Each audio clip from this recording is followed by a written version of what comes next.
வணக்கம். கலைஞரின் குரலோவியம். குரல் எண் 481. வழங்குகிறார் திருக்குறள் பூவை தயாபரன்.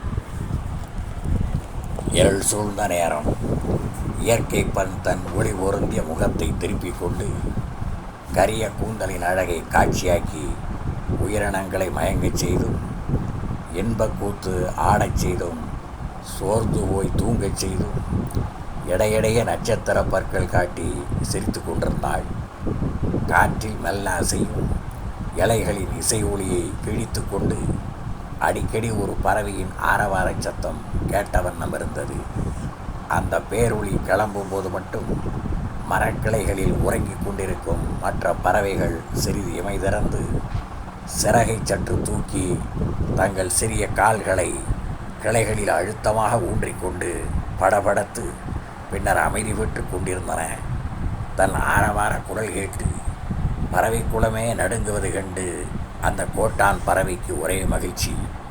அடர்ந்த அந்த காட்டில் உள்ள வண்ண வண்ண கிள்ளைகளும் எண்ணத்தொலையா புறாக்களும் எல்லா பறவைகளுமே தன் அடிமைகள், தன்னை எதிர்க்கும் வலிமையற்றவை, ஆற்றலற்றவை என்ற ஆணவ நெஞ்சத்தோடு கோட்டான் தொடர்ந்து கத்திக்கொண்டே இருந்தது. அந்த பயங்கர ஒளியை கேட்டு மற்ற பறவைகள் மிரட்சி கொள்வதிலே கோட்டானுக்கு ஒரு கொண்டாட்டம். கோட்டான் அமர்ந்திருந்த உச்சி கிளைக்கு கீழே அடி கிளை ஒன்றில் 2 காக்கைகள் ஒன்று கொண்டு மெல்ல பேசிக் கொண்டிருந்தன.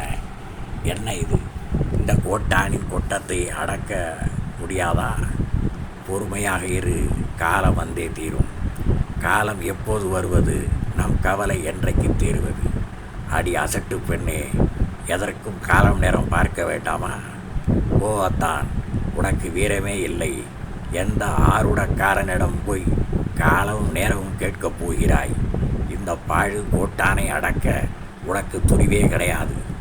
காக்கைகள் இப்படி பேசிக்கொண்டிருந்த போது உச்சி கிளையிலிருந்து கோட்டான் உரிமிற்று. யாரங்கே?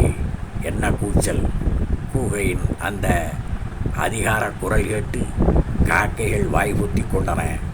ஆனால் அவற்றின் விழிகளில் மட்டும் கடல் பொங்கியது. பிறகு ஒரே அமைதி. நீண்ட நேரத்துக்கு பின்னர் பெண் காக்கையிடம் ஆண் காக்கை காதோடு காதாக சொல்லிற்று, நான் சொன்ன காலம் வரப்போகிறது பார் என்று. வெள்ளி முளைத்தது. உதய கதிரவன் ஒளிக்கிரங்களை நீட்டியவாறு எழுந்தான். எங்கும் தகத்தகாயம், வெளிச்சப் பெருவெள்ளம். நான் சொன்ன காலம் வந்துவிட்டதென்று கூறியவாறு ஆண் காக்கை உச்சி கிளை நோக்கி பறந்தது.